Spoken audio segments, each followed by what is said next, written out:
Et s'il ne fallait plus opposer commerce en ligne et commerce en boutique? Dépassés par la première vague d'opérateurs venus d'Internet, les distributeurs traditionnels misent désormais sur une meilleure intégration de leur réseau physique et de leur présence web. Leur stratégie s'appuie notamment sur ce que l'on appelle le Web to Store, c'est-à-dire le fait de conclure sur un point de vente une démarche entamée sur le web. Les bénéfices potentiels de ces dispositifs sont très nombreux. Tout d'abord, en développant leur présence sur le web, les petits commerçants traditionnels gagnent en visibilité au-delà de leur zone immédiate de chalandise.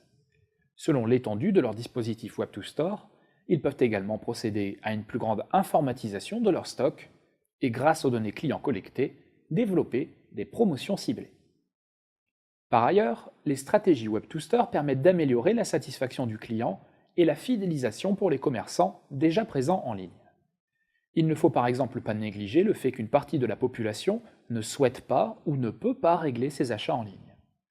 En offrant la possibilité de réserver en ligne sans payer, puis de retirer rapidement le produit en magasin, avec un contact humain préservé et la possibilité de conseil, les commerçants s'assurent que leurs produits sont disponibles pour le plus grand nombre et ajoutent une dimension servicielle. Ces stratégies permettent aussi de créer du trafic en magasin. Empiriquement, le taux de transformation est nettement plus élevé en boutique que sur un site web. La visite du client en magasin est aussi une opportunité pour l'enseigne de proposer une gamme de produits ou de services complémentaires, et donc d'augmenter le montant potentiel du panier. Autre aspect, le Web to Store est un excellent levier pour développer des marchés encore embryonnaires sur Internet. C'est le cas par exemple des marchés à dimension médicale comme l'optique.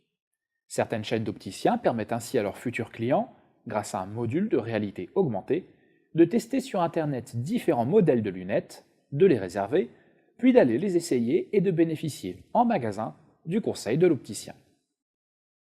Dernier aspect enfin, le Web to Store permet de surmonter la question épineuse de la concurrence entre sites marchands de l'enseigne et réseaux d'indépendants.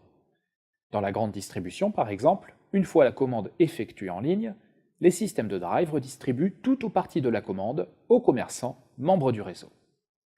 Ces dispositifs Web to Store, avec leur pendant Store to Web, c'est-à-dire l'utilisation de services hébergés sur Internet en magasin, pourraient donc bien rebattre les cartes sur le marché de la distribution et remettre le magasin au cœur des transactions.